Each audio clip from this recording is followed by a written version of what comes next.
انسان کی فطرت ہے کہ وہ چاہتا ہے کہ میری اولاد ہو.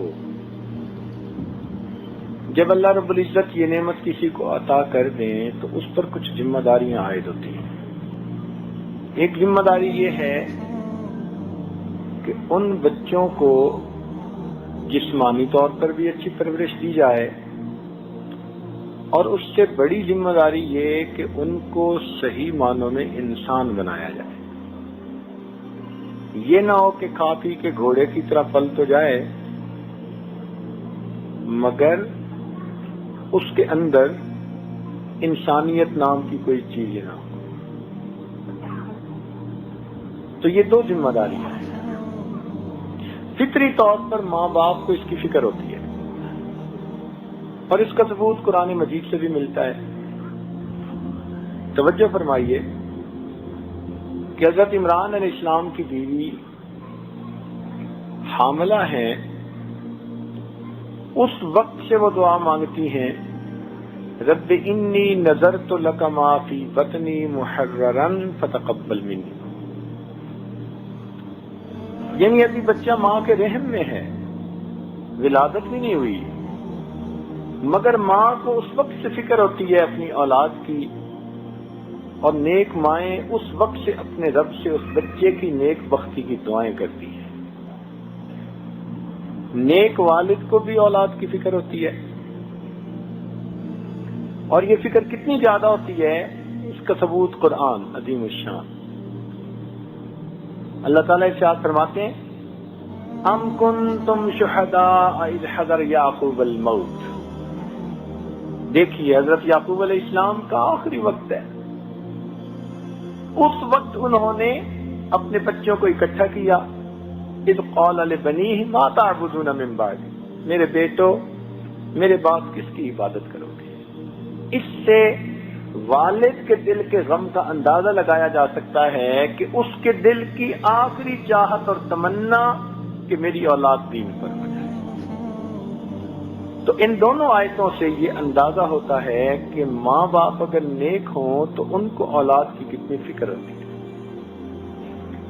بچوں کی حیثیت ایک مولٹن میٹل کی چیز ہے. اس کو جس سانچے میں آپ ڈال دیں یہ وہی شکل اختیار کر لیں گے. ایک دفعہ یہ ڈھل گئے تو پھر دوبارہ کسی کام کے نہیں.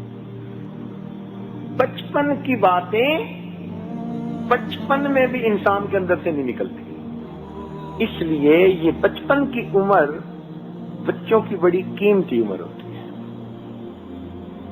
یہ ذمہ داری ماں باپ کی بھی ہوتی ہے، استاد کی بھی ہوتی ہے کہ بچوں کی تربیت اچھی کی جائے. اس عادت کو 1976 سے مدارس کے بنانے اور چلانے کا اللہ نے موقع دیا. کم و بیش 25 مدارس اس وقت بھی ملک بیرون ملک میں ایسے ہیں کہ جن کی ابتدائی اینٹ بھی عاجز نے رکھی، اور اس وقت دور حدیث تک اگر وہ ہیں تو اس عاجز ہی کے مشوروں سے چل رہے ہیں. ان میں ہزاروں بچوں کے کیسز ہمیں ڈیل کرنے کا موقع ملا. کوئی پڑھتا نہیں، کوئی بڑا بریلینٹ ہے، کسی کے ماں باپ کی چاہت ہے حافظ بنے، بچہ نہیں بنتا. کہیں بچے کی چاہت ہے حافظ بنوں، ماں باپ نہیں چاہتے، وہ انگریزی کے دل دادا. عجیب و غریب قسم کے کیسز ڈیل کرنے کا موقع ملا. مختلف عمر کے بچوں اور بچیوں کے علیحدہ علیحدہ پرابلم بھی سامنے آئے. اس لیے کہ جب مدارس چلائے جاتے ہیں تو پھر پرابلم سارٹ آؤٹ کرنے ہوتے ہیں. ہر کیس ہر بچے کا انڈیویجول کیس ہوتا ہے. استاد کو دیکھنا ہوتا ہے کہ اس بچے کو میں نے کیسے چلانا ہے. بعض بچے آنکھ کا اشارہ پہچان لیتے ہیں، بعض بچوں کو ڈانٹ ڈپٹ کرنی پڑ جاتی ہے. جیسی روح ویسے فرشتے. یہ اب استاد کے اوپر منحصر ہیں کہ وہ بچے کو کتنی انڈیویجول اٹینشن دیتا ہے. اسی لیے امریکہ میں کسی بھی کلاس میں 25 سے زیادہ بچے نہیں رکھے جاتے. میکسیمم مجبوری میں 30 ہوتے ہیں اور 30 سے اوپر بین لگا دیتے ہیں کہ اس طرح استاد بچوں پر انفرادی توجہ نہیں دے سکتا۔ اور جو ان کے اسکالرشپ لینے والے بچے ہوتے ہیں، پریزیڈینشل ایوارڈ لینے والے بچے ہوتے ہیں، وہ ایک کلاس میں 20 ہوتے ہیں۔ اس سے اندازہ لگائیے کہ بچے کا استاد کے ساتھ انٹریکشن یہ کتنی اہمیت رکھتا ہے۔